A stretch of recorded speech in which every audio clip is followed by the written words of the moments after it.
Okay, got our camshaft ready, so let's bring it over. Journals oiled, lobes lubed. Trying to put this in here and just make sure that we don't scratch any of the surfaces.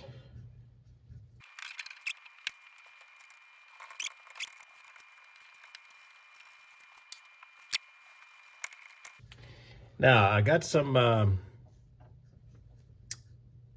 engine assembly lube. Some of this stuff really not made for the journals, so I'm going to go ahead and wipe that off and go ahead and oil that down instead of leaving all that graphite on there. There we go.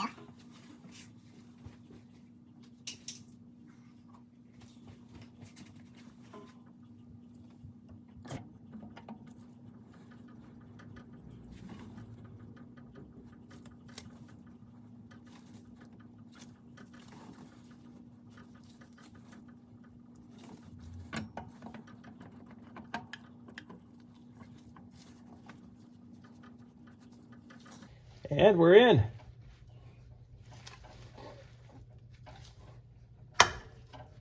There we go. We are in. So we can pull the clips now. You can laugh if you want, but I'm telling you, this little trick right here with the PVC pipe, man, it was good. Gave me the leverage I needed and the balance to put that cam in there. Also to turn it when I needed to. Nice.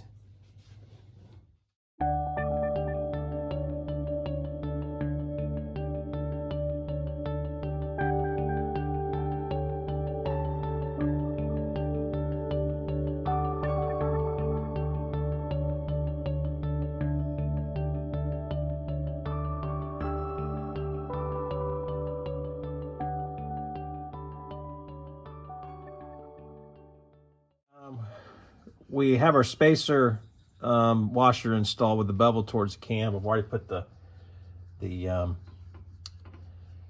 Woodruff key on there, so let's go ahead and get our thrust plate, put that on.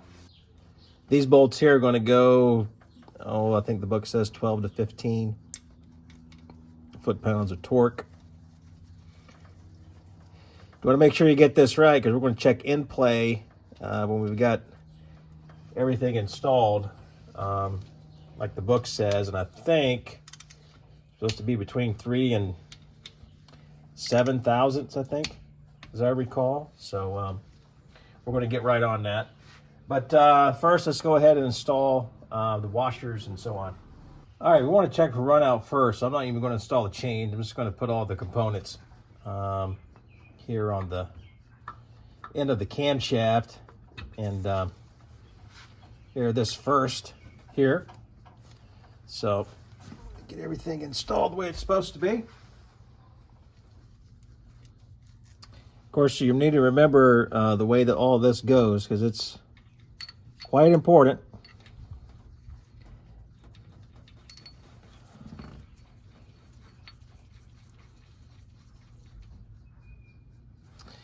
And we'll check the torque on this spec as well. Spec on this screw right here, the cap screw, is 35 to 45 foot-pounds. One thing I did notice, I noticed in the manual, I'm supposed to have a lock washer here. So I'm going to go ahead and pull this back out, and I'm going to put a lock washer on this cap screw.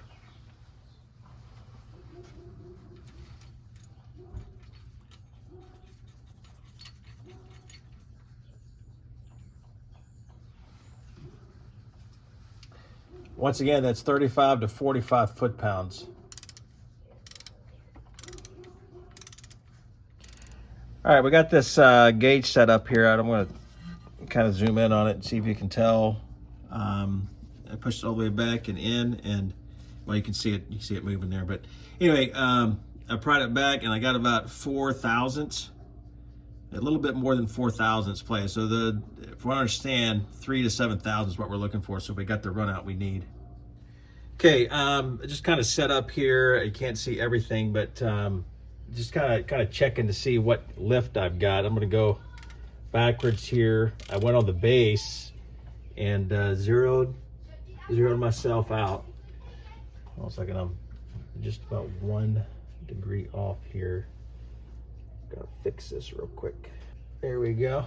Okay, so just want to make sure. I assume this is the right cam. It's labeled E4, but got it zeroed out here. We're going to watch as we come up on lift, and that's 1, 2, all the way up to right at 280.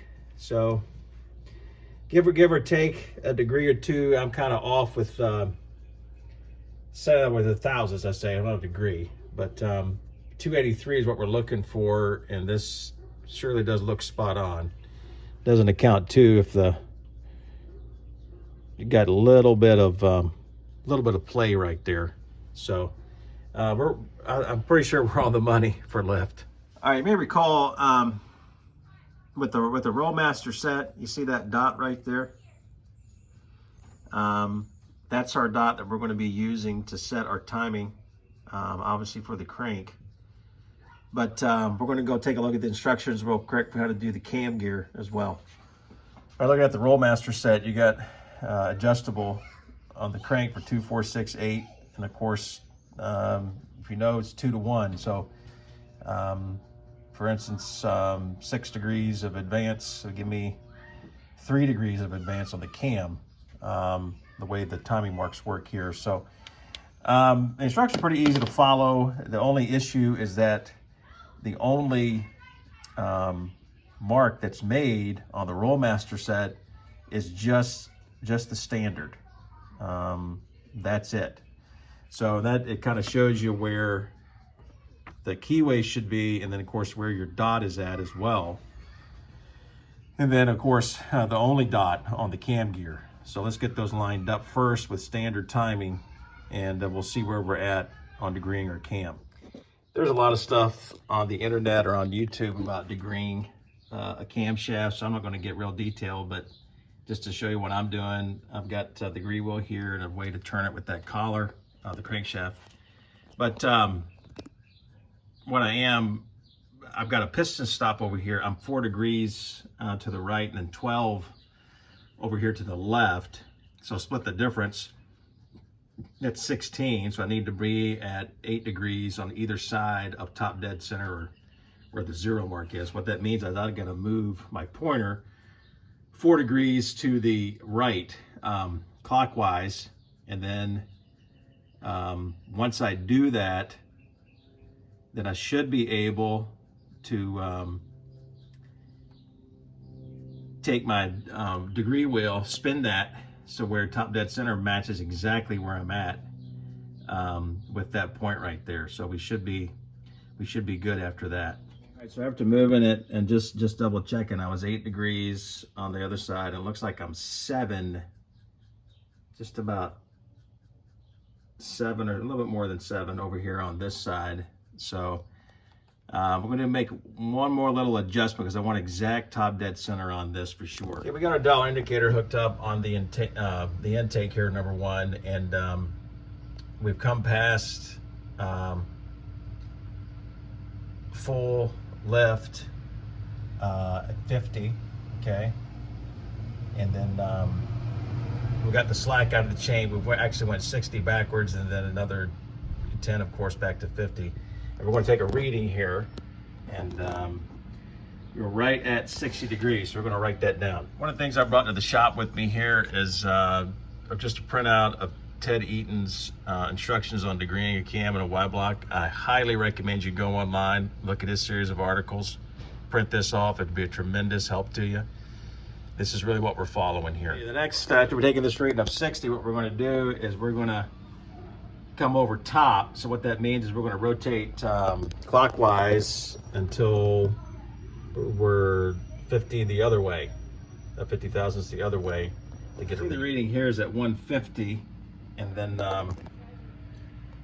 can see we're 50 thousandths the other way. So let's go write this down and do some calculations. Just follow the instructions here. We added 60 and 150. Got 210 there, then divide that by 2. We're at 105 degrees for our intake lobe center line. And if you look here, the lobe center line should be 112. 7 degrees off is quite a bit. So we're gonna do this calculation again, just to be sure. Don't want to do anything without double checking, maybe even triple checking here. So we'll do this whole procedure again and see where we stand. We've done this procedure one more time, and I am at, oh, what is that there, 151. My other measure was 59. I even reset my travel indicator just to make sure. So at 50 thousandths, of course, either side. And of course, traveling over the first time to take out the slack, and then all the way through for the second reading. But anyway, this isn't rocket science. We're still at 210. So after 2 checks, the same exact degree measurement, pretty confident that this is at 105. So what we want to do is bring it a whole lot closer to what the lobe center line should be, which is 112. So this is seriously advanced. When in doubt about any specs on the cam, contact the company. So that's exactly what I did. I contacted ISKI and just got some clarification, and I had it wrong. It's 108 lobe center line, not 112. So that makes me feel a little bit better. And when I did some investigation, I think most of the time, guys that install these E4s into Y blocks are telling me that ISKI ships them with a little bit of advance already built in. I want to go at least another and put it at 104 if it's at 108. So that means I'm going to need to go two more degrees on the crank to give me another degree on the cam. So I'm going to go ahead and check number 6 though, and number 6 intake, just to see where we're at, since I'm already number 1 in top dead center. And after that, I'll pull the sprockets off, make the adjustment with the adjustable gear on the crank, and hopefully be right at 104. I don't know if I explained this probably the very best the first time I did this, but just to rehash it, I'm on 6 intake, and I've got my dial indicator zeroed out, okay, and we are at the highest lift point. And of course you can tell that when you look in here at the lifter bore, what's going on there. And we want to come down 50 thousandths either side of highest lift, and we'll want to take a reading. So what I want to try to do, record some of this for you, is maybe just put the camera here on the dial indicator real quick. Okay, so I'm at peak lift. So what I want to try to do is just advance the crank here. Sorry about that, I'm bumping the camera just a tick. But I'm actually going to go and come past 50 thousandths and then come back. So in just a second here.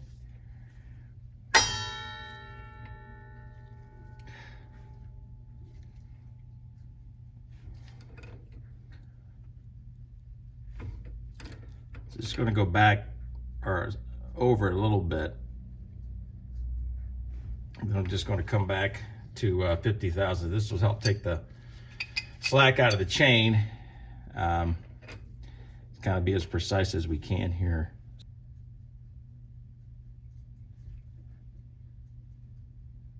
Just bump it just a little bit. And there we are, right at 50. So we'll take a reading right now. Let me get the camera over here and second. All right, so we are right at 150 degrees. And we're gonna go ahead and write that down real quick. Of course, if you're paying attention, you remember some of the clips from the previous part of the video. I was at 150 degrees at 50 thousandths on cylinder 1. So I'm pretty sure we're going to be checking out here when we do all this math and everything, that we're going to be right there. But at any rate, we're going to come back the other way here.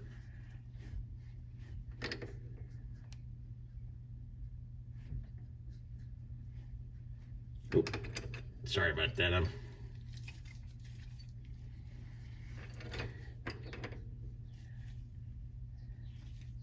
Didn't I say the other way? Here we go. All right, so we're going to come back to peak left. Then we're going to come right back down here and go to 50 thousandths. Then we'll get a reading. There we go. So let's get our handy dandy. Okay, and we are at 62, just about 62. So let's go over here and do the math. All right, write all this down real quick. 212, 62, 150, 212, and then 106. So given a little bit of variance here and there, I still kind of think we're right around 105. But of course, you saw the dial indicator there. It kind of flipped a little bit more when I thought it was zeroed out, and it wasn't. So I'm pretty confident that going 2 degrees on the crank on the adjustable gear is going to put us where we need to be. While we're taking apart the timing set here to make the adjustments, one thing to remind you about, if you use a pry bar to get in there and try to get behind the cam gear and stuff, because I know these things are pretty tight, watch out for your pins. Boy, that's very important. Rollmaster pins, what I understand, they can come loose and pop loose with your pry bar if you're trying to pry those gears off, so do be careful. What I'm doing now is just putting the sprocket back on real quick so that I can get the dot oriented correctly, and it's supposed to be at the 3 o'clock position. So obviously I want the cam snout to be where it's supposed to be, so I'm just going to get this adjusted. One of the things I did was to just give me a giant printout of the crank gear so that I understand where to go for 2 degrees advance. And you can see here where the teeth are at, and then where that dot to line up, 12 pins between your timing mark on the crank gear and on the cam gear, both. You can see where straight up, 0, and then where you're at. So this is just, Ted Eaton has kind of just given you a really nice diagram here to use if you're using the Rollmaster set, because the only mark that's given is straight up with stock timing. We're gonna go 2 degrees advance, so it means 2 more teeth on the crank gear. You can see where that's at. So we're gonna go ahead and mark that crank gear with some anise. I'm gonna wipe it off and clean it real good, so that way I know where my dot is at for 2 degrees advance. And of course, you look over here, that's where we need to hit with the Woodruff key on the crank gear. Just so you can see what I've done here, of course this isn't the position it's going to be in, but you can see where that dot is at for standard timing or straight up timing. And then 2 degrees advanced is that second tooth counterclockwise. So that is my line, or that's my dot, my measure. And of course, I need to go just 1 over as far as the Woodruff key is concerned from standard. And then again, that's counterclockwise. If I'm going to go 2 degrees on the crank, give me 1 more degree on camshaft timing for advance. Okay, you can tell I've got a bunch of junk down there, and I've cleaned up my gasket surface and all of that. I am using engine assembly lube on the teeth. On the teeth of the gears. Some guys are like, go crazy on the outside of the chain. I kind of think this is going to sling off. I think if you go on the inside and do all the teeth of the gears, I think you'll be good. But it's good insurance. All right, after you torque this down, I think it's between 40 and 45, which I did, and we're good to go. I know my pins are fine as far as the count and the timing. Don't forget your slinger. Put that sucker on there. I encourage you to do that when you get this far, even before we get into the timing cover. That way, what you've got set up in here, counterweight, everything, or your your fuel pump eccentric, and your slinger's all ready to go, and you can just install your timing cover, and then after that, your crankshaft dampener. Okay, so if you know anything about timing covers on the Y-block, Ford back in the day had a special tool that you would basically put around the crankshaft snout and kind of center your timing cover so you're good to go. I have no idea where any of those tools are at. So what I'm going to do, I'm going to actually cut a piece of angle iron and try to get the timing cover exactly right. Just drill a couple holes to match the bottom of the block where the oil pan attaches, and let the timing cover sit on the angle iron so that it's straight and reasonably centered, and install it that way. So I especially have to do that with thinking about, you know, the limited access with the block in the car. I'm pretty sure this is going to work reasonably well. Okay, you can see the two pieces of angle iron sticking out there. I've got bolted to the bosses of the oil pan on the bottom of the block there. Going to grab the timing cover real quick. Just kind of put this in position and just kind of show you how nice this is as far as getting it right there where it needs to be. This would be, as you can tell, it's going to be very handy. So let's get a new seal for the crankshaft dampener and that timing cover, and then we'll grab some gaskets and get going. I'm going to go ahead and get the timing cover in position. I've got the seal in there, a little bit of white grease, white lithium grease there. You can tell these are not the original bolts, which is fine. What I want to do is just double check, make sure none of the threads are going to go too deep into the block, and get this installed, let it seal up, and then finish my work I want to do on the brackets and the other things for the alternator and the AC compressor. And of course, I'm not quite ready to put the water pump on yet either. So anyway, we're set to go. Okay, we're all ready to go. I'm going to bring the timing cover over. I've got everything I need to gasket. Of course, a little bit of silicone here around the ports for water. My slinger's on in position, torqued down, and then my gasket's on the back of the timing cover with all the bolts. So let's bring it over here. Ford made these things pretty heavy, of course. We'll just line it right up.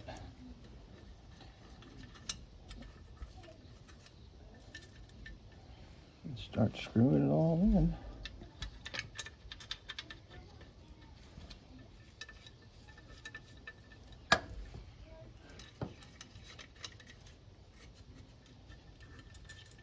Of course, I did put some sealant there on the ports that hit the water jacket and all that. You want to be mindful of that one, of course.